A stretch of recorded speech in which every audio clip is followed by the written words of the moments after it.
नमस्कार दोस्तों, Hindi bridge programme solution में आज हम स्टार्ट कर रहे हैं सप्ताह 2 वीक 2 क्लास 5th का हिंदी सॉल्यूशन चल रहा है। कक्षा 5 के विद्यार्थी नीचे दी गई समय सारणी के अनुसार ऐतिहासिक बावड़ी भ्रमण के लिए जा रहे हैं। देखो, कक्षा 5वीं के जो विद्यार्थी हैं वो लोग कहीं घूमने जा रहे हैं, भ्रमण के लिए जा रहे हैं। कहाँ पर जा रहे हैं? ऐतिहासिक बावड़ी भ्रमण के लिए।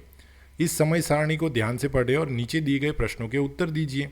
देखो, यहाँ पर समय सारणी आपको दे रखी है और उसके आधार पर हमें नीचे कुछ प्रश्न पूछे होंगे, उनके हमें जवाब लिखने हैं। तो यहाँ पर जो समय सारणी है उसको पहले देख लेते हैं। यहाँ सारा प्रातः लिखा हुआ है। प्रातः मतलब सुबह के समय 8 बजे ये लोग प्रातःकालीन सभा स्थल पर एकत्रित होना। ठीक है, जो बच्चे हैं वो सुबह के समय जो सभा स्थल है, सभा स्थल पर एकत्रित होते हैं 8 बजे 8:15 पर। कक्षा मॉनिटर द्वारा विद्यार्थियों की उपस्थिति लेना। देखो, यहाँ पर ध्यान रखना कि बच्चों की उपस्थिति कौन ले रहा है? कक्षा मॉनिटर ले रहा है। और उपस्थिति के बाद कितने बच्चे हाजिर हैं नहीं हैं वो सारा जो है वो अध्यापक को वो सूचित करेंगे। 8:40 पर अध्यापक द्वारा विद्यार्थियों को आवश्यक निर्देश देना। मतलब निर्देश किसने दिया? अध्यापक के द्वारा। 8:50 पर विद्यार्थियों द्वारा विद्यालय के मुख्य द्वार पर खड़ी बस में नियत स्थान पर बैठ जाना। 8:50 पर ये लोग बस में बैठ गए। 9 बजे बस में बैठे विद्यार्थियों की मॉनिटर द्वारा गिनती करना। देखो, यहाँ पर वापस जो विद्यार्थी है उनकी गिनती कौन कर रहा है? मॉनिटर कर रहा है। ठीक है, पहली बार ये 9 बजे कर रहे हैं और सुबह 8 बजे उपस्थिति ले रहे हैं। ठीक है, तो गिनती और उपस्थिति दोनों शब्द अलग अलग है। 10 बजे भ्रमण स्थल पर पहुंचना, ऐतिहासिक बावड़ी पर। मतलब ये लोग 10 बजे बावड़ी पर पहुंच गए। 10:20 पर इन लोगों ने बावड़ी का भ्रमण शुरू किया। ठीक है ना, 10:20 पर बावड़ी का भ्रमण शुरू किया। 12 बजे विद्यार्थियों का बावड़ी के मुख्य द्वार पर एकत्रित होना और भोजन करना। देखो, ये 10:20 पर इन्होंने बावड़ी का भ्रमण शुरू किया था और 12 बजे इनका भ्रमण पूर्ण हुआ। इन बीच का टाइम कितना हो जाएगा वो जरा देख लेते हैं। तो 10:20 तो है ही। ठीक है, मतलब 20 मिनट ऊपर हो गई। अब 40 मिनट अगर और हम ऐड कर देते हैं, ठीक है, तो ये हो जाएंगे 11 बजे। ठीक है ना, अगर 40 मिनट हम लोग और इसमें ऐड कर देते हैं तो ये टाइम हमारा हो जाएगा 11 बजे का। 11 बजे से लेकर 12 बजे मतलब वापस 1 घंटा। ठीक है, तो टोटल टाइम कितना हो गया? तो 11 से 12 का जो है वो तो 1 घंटा हो गया और ऊपर की ओर 40 मिनट हो गए। ठीक है, तो आपको ध्यान रखना है कि टोटल 1 घंटा और 40 मिनट इन लोगों ने बावड़ी को घूमने में लिए। 12:30 बजे वापस मॉनिटर के द्वारा विद्यार्थियों की पुनः गिनती होती है और 12:40 बजे विद्यालय के लिए ये लोग दोपहर को प्रस्थान कर लेते हैं। 2 बजे ये लोग विद्यालय पहुंच जाते हैं। ठीक है, तो ये पूरी जो समय सारणी थी वो समय सारणी के आधार पर हमें नीचे कुछ प्रश्न पूछे हुए हैं। कक्षा 5, हाँ, कक्षा 5 के विद्यार्थी कहाँ जा रहे हैं? देखो, फिल्म दिखाने के लिए, परीक्षा देने के लिए, ऐतिहासिक बावड़ी भ्रमण के लिए, अपने अपने घर के लिए। ठीक है, तो ऐतिहासिक बावड़ी भ्रमण यहाँ पर शुरू में ही लिखा हुआ था, ऐतिहासिक बावड़ी भ्रमण के लिए जा रहे हैं। दूसरा प्रश्न क्या है? कक्षा मॉनिटर द्वारा कौन से कार्य की गए? तो देखो, यहाँ पर उपस्थिति एवं गिनती। देखो, निर्देश तो अध्यापक ने दिए थे। विद्यार्थियों की उपस्थिति एवं उन्हें भोजन की कोई बात नहीं है। कॉपियों बनाने का कोई निर्देश नहीं है। तो जो पहला जो ऑप्शन है विकल्प हमें दिया है वो हमारे लिए उचित है। विद्यार्थियों ने भ्रमण स्थल पर कुल कितना समय बिताया? देखो, समय कितना बिताया वो भी मैंने आपको काउंट करके दे दिया। 10:20 पर स्टार्ट किया था, मतलब 40 मिनट अगर और ऐड करेंगे तो 11 हो जाएंगे और 12 बजे ये लोग वापस निकल गए थे। मतलब 1 घंटा और 40 मिनट जो है वो भ्रमण स्थल का कुल समय हो गया। ठीक है, अध्यापक ने विद्यार्थियों को क्या निर्देश दिए होंगे? देखो, निर्देश में पहला तो भ्रमण स्थल पर गंदगी न फैलाए, ये थोड़ा ठीक है। अपनी पाठ्य पुस्तकें साथ लेकर जाए। देखो, ये वाला समय सारणी में कहीं पर भी लिखा नहीं है। भ्रमण स्थल का भरपूर आनंद ले, वो तो बोलेंगे ही। भ्रमण स्थल पर मनपसंद खेल खेलने के लिए तो कोई नहीं बोलेगा। ठीक है, तो ये वाला जो निर्देश होगा वो सबसे ज़्यादा विकल्प जो है वो सही है कि भ्रमण स्थल पर गंदगी न फैलाए। आप भी कहीं घूमने जा रहे हैं तो इसको ध्यान रखिएगा। मॉनिटर द्वारा भ्रमण स्थल पर जाने वाले विद्यार्थियों की कितनी बार गिनती हुई? देखो, गिनती कितनी बार हुई वो वाला देखना है। तो उपस्थिति लेना, फिर यहाँ पर देखो मॉनिटर द्वारा गिनती करना, एक तो गिनती शब्द यहाँ पर आया और दूसरा पुनः गिनती, मतलब 2 बार गिनती हो रही है। ठीक है, तो यहाँ पर सही ऑप्शन क्या हो जाएगा, सही विकल्प हमारा हो जाएगा ख, यानी कि 2 बार गिनती हुई थी। अगली गतिविधि जो है वो संवाद लेखन है। संवाद लेखन का मतलब क्या होता है, एक दूसरे के बीच की जो बातचीत होती है उसको हम लोग संवाद बोलते हैं। ठीक है, यहाँ पर भी आप लोग देखो ये तितली और गुलाब के बीच का संवाद है। ठीक है, संवाद में आपको आपकी भाषा, जो मौखिक भाषा या लिखित भाषा, लिखने के लिए व्याकरण और वाक्यों की संरचना, ये बहुत ही ज़्यादा महत्वपूर्ण होता है। ठीक है, तो इससे बहुत सारी दक्षताओं का विकास होता है। इसके अलावा संवाद से आप लोग मतलब लिखने के लिए भी सीख सकते हो। ठीक है, तो यहाँ पर थोड़ा सा ध्यान रखना, जैसे कि तितली है, तितली गुलाब को बोल रही है सुप्रभात गुलाब जी, गुलाब बोलेगा सुप्रभात तितली जी। ठीक है, अब तितली को बोलना है, तितली क्या बोलेगी कि गुलाब जी आप बहुत सुंदर दिख रहे हो। गुलाब जी भी क्या बोलेंगे कि तितली जी आप भी बहुत सुंदर दिख रहे हो। तितली क्या बोलेगी, गुलाब जी मैं क्या आपके ऊपर बैठ सकती हूँ। गुलाब जी बोलेंगे कि ठीक है बैठ जाओ। और ठीक है, ऐसे करके बहुत सारे संवाद आप लोग खुद भी बना सकते हो। और यहाँ पर भी मैंने एक छोटा सा संवाद बना रखा है, तितली सुप्रभात गुलाब जी, गुलाब सुप्रभात तितली जी। तितली गुलाब को क्या बोलेगी, आपकी खुशबू बहुत ही अच्छी है। तब तो तितली वहाँ पर घूम कर आई होगी, क्या मैं थोड़ी देर यहाँ बैठ सकती हूँ। ठीक है, अब फूल और तितली तो एक दूसरे के दोस्त होते हैं, तो फूल थोड़ी मना करेगा, तो गुलाब क्या बोलेगा, ज़रूर तितली जी मुझे खुशी होगी। तितली आपने आज सुबह कौन से फूल देखे, मतलब गुलाब के आसपास जो अगर वहाँ पर पार्क है, उद्यान है, तो वहाँ पर और भी बहुत सारे गुलाब के अलावा भी फूल होंगे। तो तितली जी ने पूछा कि आपने आज सुबह कौन से फूल देखे।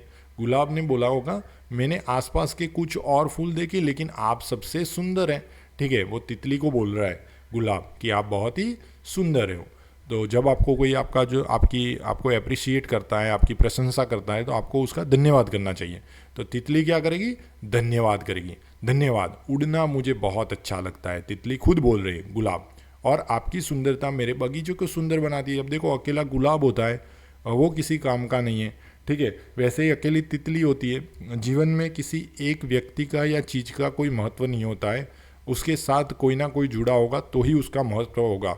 जैसे कि गुलाब का फूल है, उसमें से तितली वहाँ से फूल रस को इकट्ठा करके वो आगे ले जाएगी। अगर मधुमक्खी है तो वो अपने छज्जे में उसको भरेगी, उसका जो मधु जो मेह होगा हम लोग उसको खाएंगे। ठीक है, मतलब हर एक चीज़ जो है वो एक दूसरे के साथ जुड़ी हुई होती है। तितली हम हमेशा दोस्त रहेंगे, गुलाब हाँ हमेशा। ये एक संवाद था, आप भी अपने खुद की ओर से भी संवाद बना सकते हो। अगली जो गतिविधि है वो गतिविधि 3 है, शब्दों से मित्रता। शब्दों से मित्रता मतलब कई बार हम लोग कुछ शब्द देखते हैं तो हम कुछ सोच में पड़ जाते हैं, लेकिन आप उसको समझने की कोशिश करो, शब्दों का अर्थ समझने की कोशिश करो।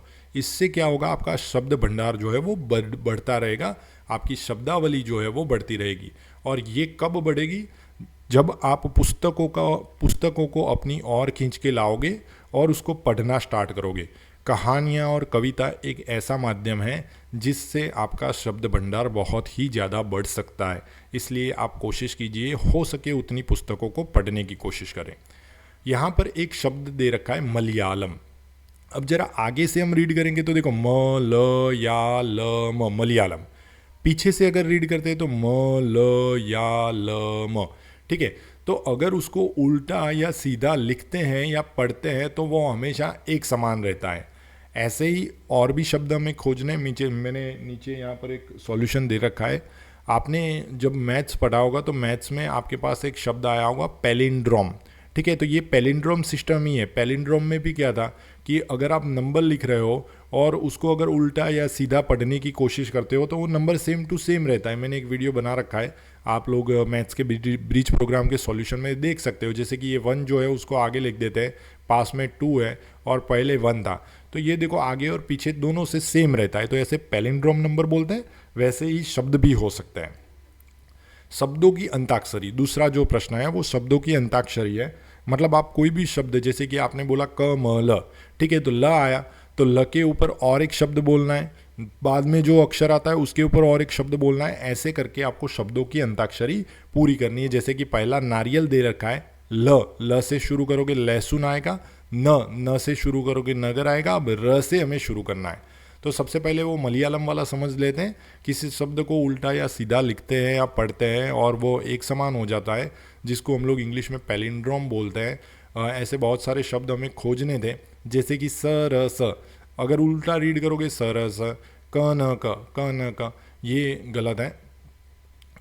नवजीवन देखो उल्टा नवजीवन, ये भी गलत है। रडार रडार, नयन नयन, ठीक है। तो ये सारे उदाहरण थे अपने पैलिंड्रोम शब्दों के। अंताक्षरी नारियल ल से शुरू करोगे लहसुन, न से शुरू करोगे नगर, र से रजा, जा से जानवर, र से रस्सी, सी से सितार, र से रंग, ग से गमला, ला से लाल, ल से लड़की। ऐसे करके आप लोग भी अपने दोस्तों के बीच में अंताक्षरी खेल सकते हो। इससे क्या फ़ायदा होगा, आपकी जो शब्दावली है, शब्द भंडार है, वो बढ़ता जाएगा। कई बार हमें सोचना भी पड़ेगा, बहुत सारे शब्द हमें याद भी नहीं आएंगे और बहुत सारे शब्द हम पहली बार सुन भी रहे होंगे। तो ऐसे करके आप लोग शब्दों के भंडार बढ़ा सकते हो।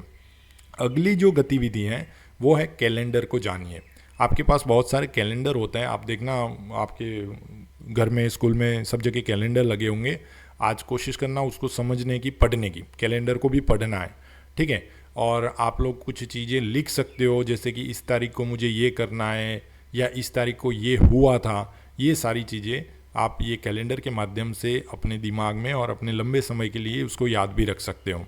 आप लोग अपने घर पे भी देखना, किचन में कई बार जब गैस सिलेंडर फिनिश हो जाता है तो मम्मी वहाँ पर डेट लिख देती है कि भाई आज चेंज किया, ताकि याद रहे कि 1 महीने के बाद वापस हमें उसको ऑर्डर करना है, ठीक है। नीचे दर्शाया गया कैलेंडर मार्च महीने का है। इसे ध्यानपूर्वक देखते हुए दिए गए प्रश्नों के उत्तर लिखिए। हमें नीचे कुछ प्रश्न दे रखे हैं और उनके हमें उत्तर लिखने हैं। जैसे कि पहले तो ये मार्च महीने का कैलेंडर है, कितने दिन है? रविवार, सोमवार, मंगलवार, बुधवार, गुरुवार, शुक्रवार और शनिवार। मतलब 1 2 3 4 5 6 7 वार दे रखे हैं, ठीक है। अब 7 वार होते हैं, 7 वारों को मिला के एक सप्ताह बनता है, ठीक है। वो भी ध्यान रखना। जैसे कि ये पहला सप्ताह है, ये दूसरा सप्ताह, तीसरा सप्ताह, चौथा सप्ताह, ठीक है। इसको थोड़ा छोटा कर देता हूँ, 5वां सप्ताह और छठा सप्ताह।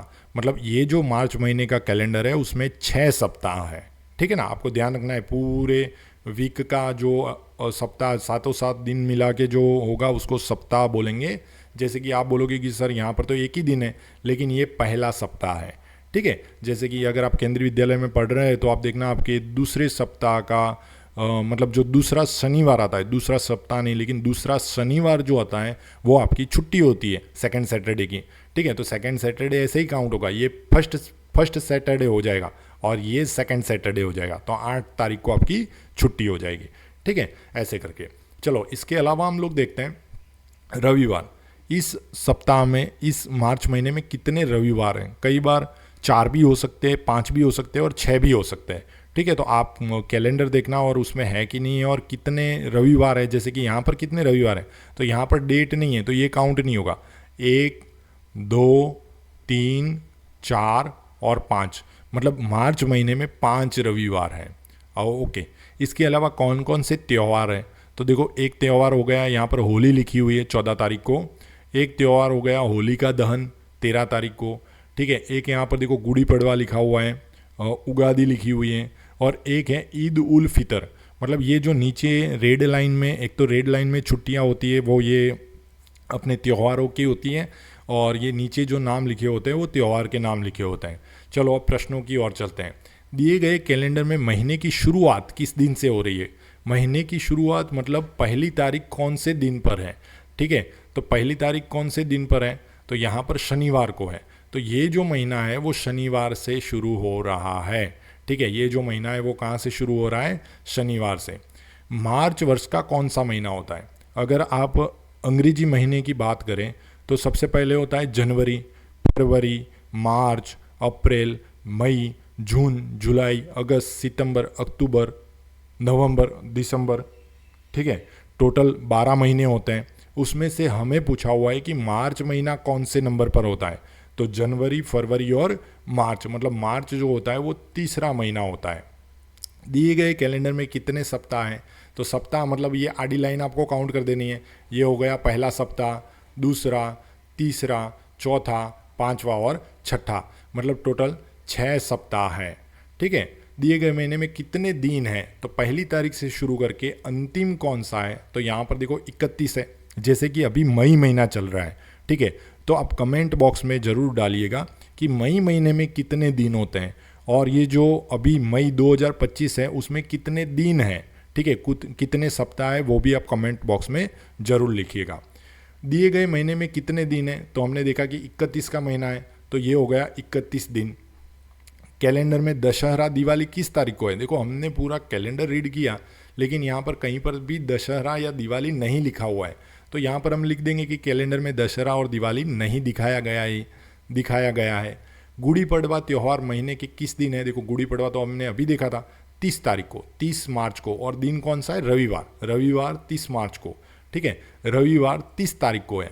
अब गुड़ी पड़वा जो होता है वो कहाँ पर मनाया जाता है, तो ध्यान रखना ये महाराष्ट्र और उनके कुछ क्षेत्रों में मनाया जाता है। होली किस तारीख को मनाई जाएगी, देखो होली और होली का दहन दोनों अलग अलग है। होली 14 तारीख को मनाई जाएगी और होली का दहन जो है वो 13 तारीख को होगा। 14 तारीख को शुक्रवार है और 13 तारीख को गुरुवार है। चलो अब देखते हैं आंसर। होली किस तारीख को मनाई जाएगी, 14 तारीख को, मतलब शुक्रवार को। महीने के तीसरे सप्ताह में सोमवार किस तारीख को है, तीसरे सप्ताह में, तो चलो ये हो गया पहला सप्ताह, ये हो गया दूसरा सप्ताह, और ये हो गया तीसरा सप्ताह। उसमें ये तीसरा सप्ताह हो गया, ठीक है ना। सोमवार कौन सी तारीख को है, 10 तारीख को है, ठीक है, 10 तारीख को। दिए गए कैलेंडर में कितने रविवार है, रविवार काउंट करने हैं, तो रविवार भी जरा काउंट कर लेते हैं। ये ऊपर तो तारीख है नहीं, हमें तो नीचे वाले रेडी काउंट करने हैं। और एक ये हो गया, 2, 3, 4 और 5 रविवार है, ठीक है। तो यहाँ पर क्या हो गया, 5। महीने के अंतिम दिन कौन सा त्यौहार है, अंतिम दिन मतलब 31 मार्च को कौन सा त्यौहार है, ईद उल फितर, ठीक है। तो अंतिम दिन यानी कि 31 मार्च को ईद उल फितर का त्यौहार है। यदि महीने का पहला मंगलवार 4 तारीख को है, देखो अब ध्यान रखना यहाँ पर जब ये पहला, दूसरा, तीसरा ऐसे पूछे ना, तो उसमें आपको याद रखना है कि सप्ताह चेंज हो रहा है। जैसे कि यहाँ पर मंगलवार 4 तारीख को लिखा हुआ है, फिर पहले को 4 है, तीसरा मतलब दूसरा और तीसरा, अब दूसरा जो सप्ताह आएगा उसमें 7 दिन और ऐड करो, तीसरा सप्ताह आएगा उसमें 7 दिन और ऐड करो, और इनका एडिशन कर दो, 7, 7, 14 और 1, 4, 18, मतलब यहाँ पर कितने दिन हो जाएंगे, 18 दिन। मतलब जितनी बार आपको दिन ऐड किए जाएंगे, जैसे कि पहला, दूसरा बोला होता तो 7 ही ऐड करने, तीसरा बोला होता तो और 7 ऐड करो, चौथा बोला होता तो और 7 ऐड करो, ठीक है, 7, 7, 7 ऐड करते जाना है। होलिका दहन किस दिन मनाया जाएगा, तो वो हमने देखा गुरुवार को, 13 तारीख को। चलो यहाँ पर अगर तारीख 19 को बुधवार है, 19 तारीख को बुधवार है, अगला बुधवार, अगला शब्द आया ना, तो प्लस कितना कर देना है, 7। अब 19 + 7 करोगे तो कितना आंसर आएगा, 26। तो नेक्स्ट जो बुधवार होगा वो कौन सी तारीख को होगा, 26 तारीख को। ये वीडियो देखने के लिए बहुत बहुत धन्यवाद, और नेक्स्ट वीक हम लोग अगले वीडियो में देखेंगे।